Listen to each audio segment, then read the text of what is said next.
Sunday night emergency recording, the musket blast heard around the world. Elon Musk may have just lit the FOMO fuse for this Bitcoin cycle. Okay, if you missed it, Elon just tweeted that fiat is hopeless and his new political party that he's launching would embrace Bitcoin. I'm not some big Elon guy. I don't care if Elon loves Bitcoin, hates Bitcoin, buys Bitcoin, sells Bitcoin, or starts printing Dogecoin t-shirts, but I do care about megaphones. And this guy has probably the biggest megaphone in the entire world. Am I being a little bit facetious saying I needed to do an emergency pot recording about this? Saying he may have just lit the FOMO fuse for the cycle with one tweet? Yes, I am. But he has 220 million followers on X, a platform he literally owns, and we know that he actually has the engineers on the platform artificially boost the visibility of his tweets. So more than just those 220 million people are seeing his tweets. He has not tweeted about Bitcoin in years, as far as I know, and he finally came around today and said, fiat is hopeless, and this new political party that he's making a bunch of noise about supposedly launching would embrace Bitcoin. So yes, him lighting the FOMO fuse for the cycle may not come with just one tweet, but if he continues tweeting about Bitcoin, he is pulling a lever on the internet's loudest narrative machine. If he starts leaning into Bitcoin even 10% as hard as he did with Dogecoin back in like 2021, retail FOMO is coming. That's what this video is really about, okay? Prepare yourself for the possibility that retail is coming. The cycle so far has been about institutions, BlackRock, Fidelity, ETFs, slow grind upwards, but retail has been relatively silent. Still on the sidelines, still thinking Bitcoin has already run, and it's just a bubble that can't possibly go any higher. Elon could be the real starter pistol for this cycle. Not because he's smart, but because he's loud.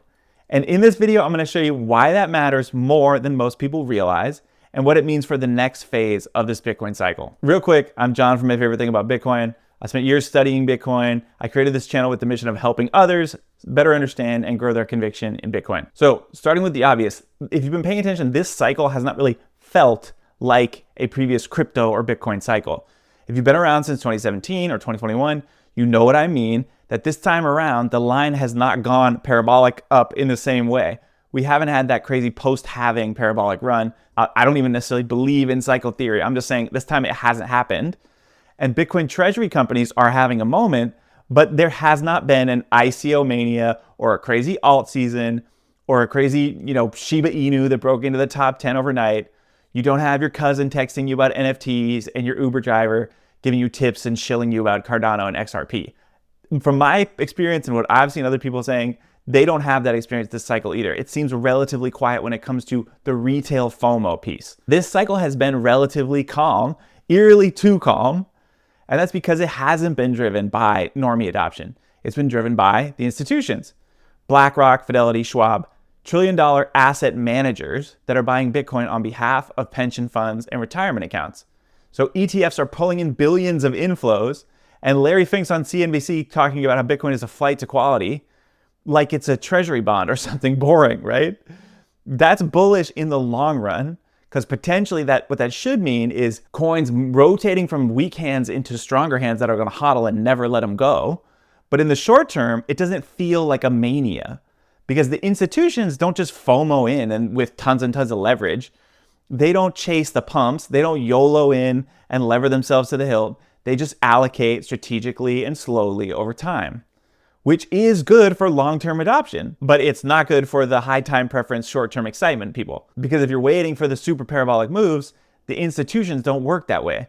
Everybody right now is talking about paper Bitcoin and super annoyed at OTC desks because all these institutions don't buy on exchanges with leverage and pump the price up. They buy OTC desks and they buy in all these strategic, more subtle ways that don't pump the price like crazy in the short term. Again, I do think that's better in the long term because we're not doing a parabolic run-up that's based on leverage and FOMO that will then be erased when the leverage and FOMO goes away. We're ticking in slower stair steps up that potentially should mean stronger hands holding that Bitcoin and setting a more solid base floor for the price for the next quote-unquote crash, that it won't come crashing way down 80% if it crashes down to this more base level of 100,000, 108,000, because that's where institutions have been buying. That's not a bad thing, right? Retail is typically what makes things go crazy vertical. Retail is what makes things look stupid. So far, retail this cycle has barely shown up, but that might be about to change because Elon Musk just cracked open the door. And if he swings that door open wide, that's when the madness could really begin. What most people get wrong about Elon and Bitcoin thing, they think the signal is if Elon likes Bitcoin. Wrong. I told you, I don't care if Elon likes Bitcoin. I don't even think he's much of a friend to Bitcoin. He hasn't shown that he really understands it. He hasn't really shown that he can pass the ego test to really understand it and have conviction in it. He flirts with these meme coins and Doge and all these other things. So for some reason, he hasn't really either been able to wrap his mind or his ego, his humility around Bitcoin enough to really get it in the past. So I'm not saying he's some big friend to Bitcoin. So like I said, the signal is not if Elon likes Bitcoin. The signal comes when Elon starts talking about Bitcoin. Because whether you love him or hate him, you cannot ignore that this man has probably the single most powerful distribution platform in the world. He tweets and global headlines follow. He memes and the tickers move. And he's now saying fiat is hopeless while he's supposedly launching a brand new political party, the world's richest man. That's not a small deal. Because remember, he owns the platform. The algorithm that boosts engagement, he's the top priority. His tweets are artificially inflated. And when they go viral, they don't just reach Bitcoin Twitter. They reach your uncle, your dentist, your old college roommate. That's why this matters. Not because Elon is bullish, whether he is or not, but because Elon broadcasts. Back in 2021, he moved Dogecoin 20% with a single emoji. He tweeted about Doge and millions of retail investors downloaded Robinhood the next day. Now imagine him putting that same energy behind Bitcoin. He doesn't have the power to pump it 20% in one day. I'm not saying that. But imagine if he starts making fiat is hopeless a slogan, not just one tweet. Or if now more often when he's interviewed, he weaves in Bitcoin references, just casually, or fiat is hopeless references. He starts making that part of his worldview that he talks about. And it's not just him, because we know that he is a magnet for media attention. Headlines follow him everywhere he goes.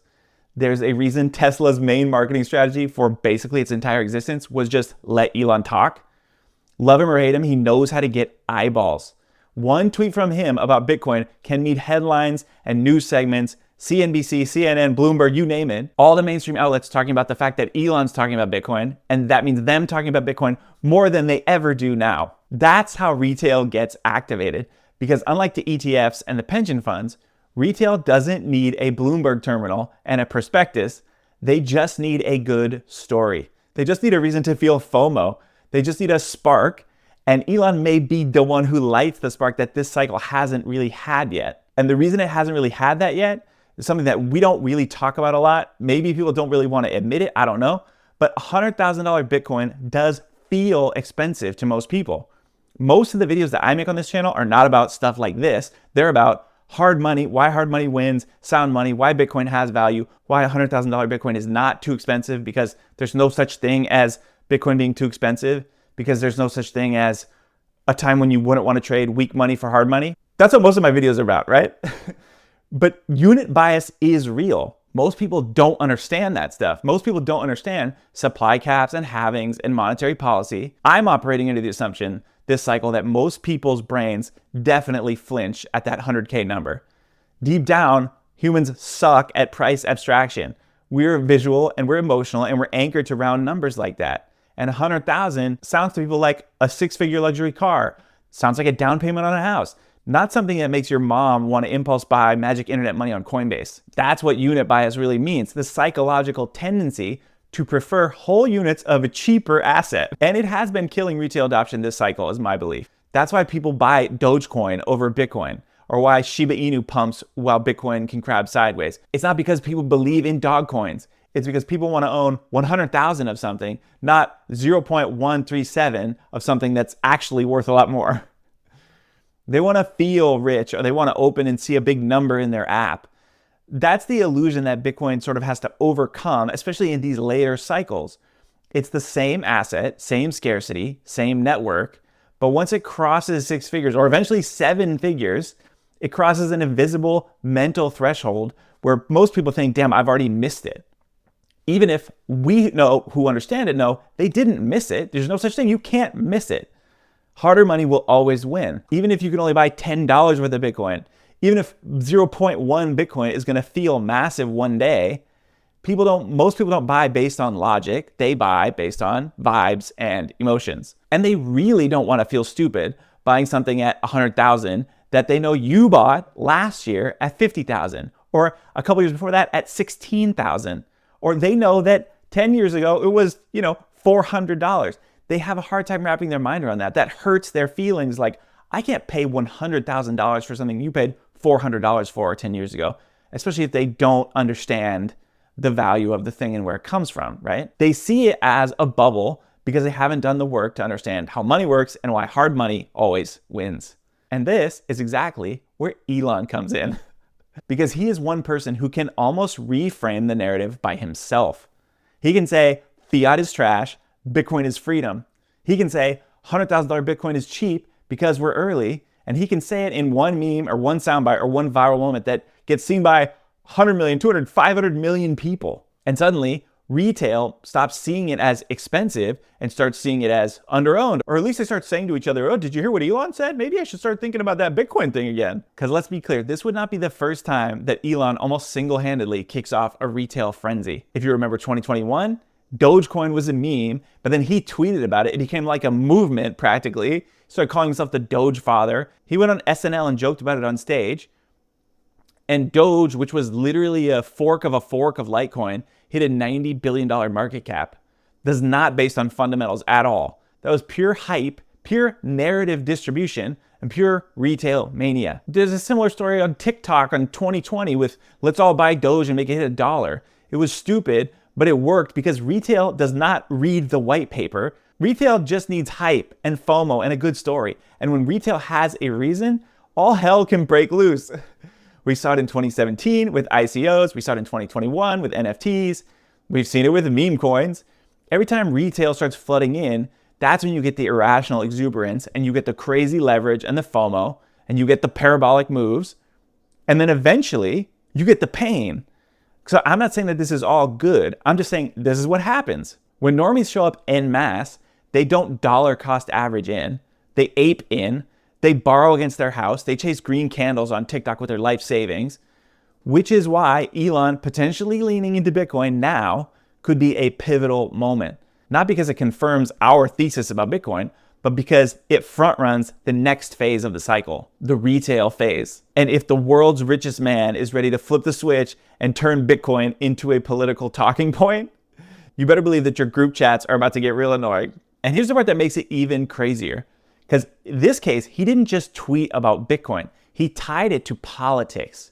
So he literally said his new political party, the America Party, would embrace Bitcoin because fiat is hopeless. We already know that Bitcoin isn't just a financial asset. It is a political position. For true Bitcoiners, that's always been the case. But this dude's megaphone is bigger than every Bitcoin influencer combined. If he starts shouting about a new political party and tying that political narrative to Bitcoin, that is new. That is powerful. Because once something becomes political, it becomes tribal. It becomes identity-based. And identity is the most powerful driver of human behavior. So I know this is hypothetical at this point, and maybe I'm jumping the gun, but this could be the first spark of him tying the fiat is hopeless Bitcoin narrative to the ideology of this supposed new political party that he's launching. So if Bitcoin becomes part of the whole freedom tech package and the anti-fiat party line, that's not just going to activate Bitcoin Twitter. It's going to activate everybody else who sees fiat as a rigged game, but right now has not done the work to look into Bitcoin as a solution. Like I said, man, say what you want about Elon, but the guy knows how to weaponize a narrative. If he's now saying fiat is hopeless, is he really going to just stop there? He might stop there, but if he doesn't, we know that Bitcoin became a bigger talking point this last political cycle. But outside Bitcoin Twitter and Reddit, Bitcoin is definitely still just a crazy, weird magic internet money. The normies and the mainstream, they are not talking about Bitcoin at all. There are no mainstream retail conversations about Bitcoin whatsoever. That's why I do think this could potentially be a big deal. Elon brings so many eyeballs to everything he talks about. If he really starts talking about Bitcoin regularly, and he starts tying it to a core Bitcoin message that fiat is hopeless, that's potentially both a bull case and a volatility warning. Because if Bitcoin becomes a mainstream narrative lever, your hairdresser, your uncle, your HOA president are all going to start asking if they should buy some. So hypothetically, what happens if Elon keeps tweeting about Bitcoin?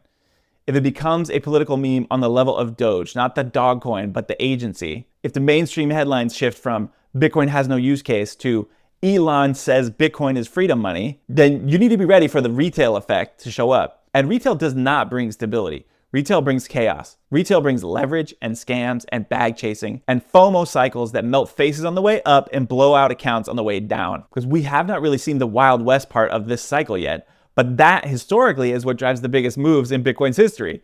In 2021, 2017, it was retail. Every parabolic top in Bitcoin's price chart has one thing in common. It's when the normies show up. So we all need to be ready for what that looks like. It doesn't just show up on the charts. It shows up in your mom texting you about Bitcoin and your coworker asking if they should sell their 401k to get in, and friends who ignored you for years suddenly wanting to explain what self-custody means.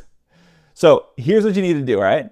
The first one, you need to get your thesis airtight, know why you hold Bitcoin and know what you hold. So when the volatility ramps up, you don't get shaken out by noise. Second, you need to be ready to educate other people, because if people in your life know that you're into Bitcoin, you're gonna be everyone's first call when they think they needed to start jumping in. Don't outsource your conviction to somebody like Elon. He can boost the signal, but your conviction needs to come from you. Don't let a billionaire dictate your belief. Let him wake up the normie crowd, but you better already know why you're here. That, frankly, is what the rest of my channel is for, if you want to really grow your conviction in Bitcoin. Because like I said, I don't actually care if Elon ever buys Bitcoin. If he does buy Bitcoin, yeah, that's going to be huge. If Tesla announces that they've been buying Bitcoin, or SpaceX, yeah, that's going to be a big deal. But what I'll really be paying attention to is if he keeps tweeting about Bitcoin, if he keeps tying this fiat is hopeless message to his new political party that he's going to be talking about nonstop. Because distribution is everything. The narrative is king. Whether we like it or not, he owns the megaphone. And now he is talking about Bitcoin like we always do as a potential antidote to a broken fiat system inside his new political movement. To me, there's not just one tweet. That could be a trigger. So if you've been waiting for the signal that retail's about to show up, this might be it. Get your thesis straight, tighten up your self-custody, and brace for impact, because when retail shows up, it could get loud and messy and fast. And if you like this video or you found it valuable at all, hit the like button, hit subscribe, send this to somebody who still thinks Bitcoin already ran and it's just a bubble. If you want to grow your conviction in Bitcoin and better understand why it has value, why it's the hardest money ever known to man, and why 100K is not expensive, watch this video right here. Thanks for watching, and as always, you never forget, whether Musk shows up or not, Bitcoin is inevitable.